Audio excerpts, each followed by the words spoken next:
Hey guys, this is system test 18. I believe it might be 17 or 19. I can't quite remember what number I was at. But a good bit of stuff has changed, not necessarily in the fire alarm system, but with a couple of other things. First of all, you'll notice that the breaker box has had a lot of rewiring done. First thing is it's now hardwired, whereas before it had a cord that came out at the bottom and plugged into here. It's now hardwired, and there was a new receptacle installed here as well. I have also replaced the wiring for the emergency light and exit sign.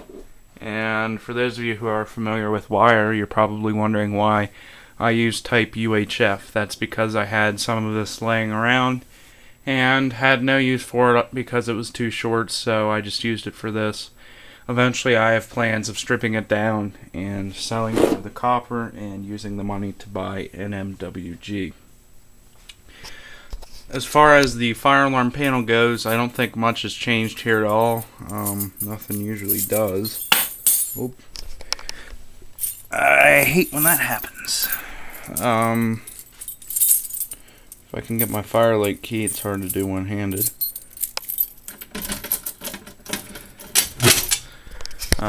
Yeah, not a whole lot's changed in here, except for the fact that I redid the wiring again.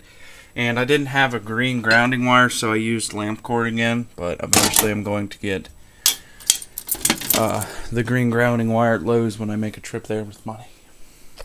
The wheel-lock RSS is up here. And over here we have the System Sensor 2WTA-B smoke detector. This is temporarily installed and it's hooked in after a pull station, which is something you should not do, and I'll demonstrate why. You may also notice that I have kind of a predicament here. The conduit's going to have to come into a 90 and connect there, and also it's going to have to come up and connect. So at this point, what I'm thinking I'm going to do is somehow probably have a 90 come over and connect into a junction box, and then the conduit will curve over like this and then come down. But I want to try and figure something out to where this can stay perfectly straight, because I want everything to look nice and neat. And I'm not sure if I've mentioned it already, but I have plans of replacing the system with all metal conduit. Both pull stations today are Simplex 425120s. Up here we have the Simplex 4051 on the Gentex strobe and the Simplex plate. I'm not sure of the model number of either. And up here we have another 4051 with the Simplex 4903 9101 strobe on the Simplex plate. And I know I'm probably going to have a bunch of people ask. No, I'm not selling the 4051s at this time. Do not even bother asking. I'm not going to give them away, sell them. If you offer me $100, I'm not going to sell it to you, so don't even bother doing it. At this point, I'm keeping both, but at some point in the future, I may sell one of them. So, to get the test started, we're going to pull the pull station. As usual, they are set for continuous. The volume screws are kind of tight. They're not really that loud, but anyways, here we go.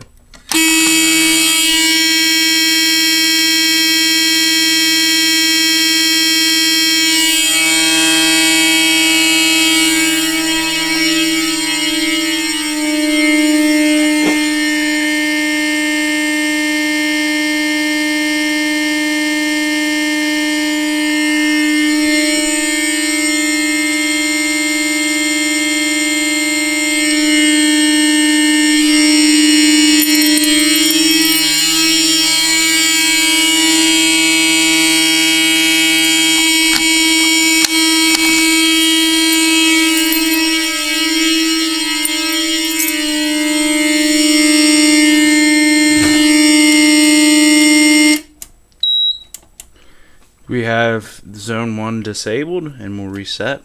But we're going to leave the zone disabled so we can demonstrate the smoke detector. This smoke detector has its own sounder base that produces a code 3 pattern when it activates. I do have tape over it, but it still is quite loud. So what I'm going to do is I'm going to activate the smoke detector, and then I'm going to pull the pull station and show you why you never put a pull station before a smoke detector or in the same zone as a smoke detector. So here we go.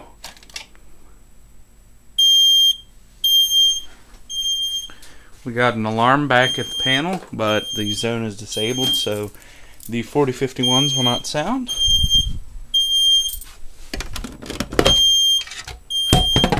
Now, I'm going to put the camera on the smoke alarm, and I'm going to pull it right now.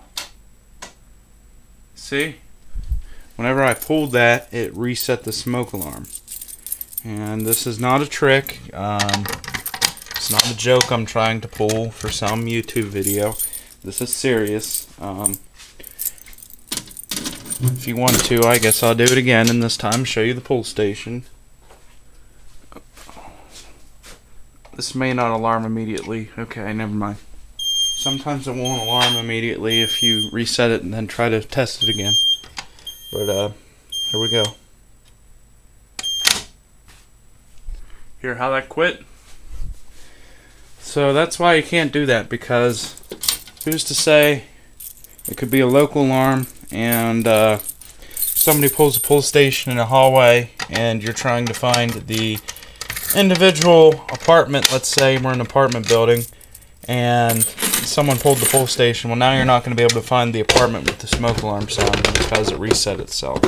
So if you're lucky, it may re-alarm, but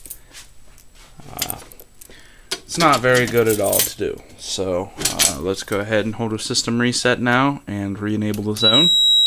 Clear the trouble silence because there's no troubles. And that's pretty much it. As far as alarms for sale goes, as of right now I have one key station left. And I'm going to have some alarms up for sale here on eBay whenever I get them in the mail. But right now I don't have anything for sale, so that's about it, guys. I'll see you later, and thanks for watching.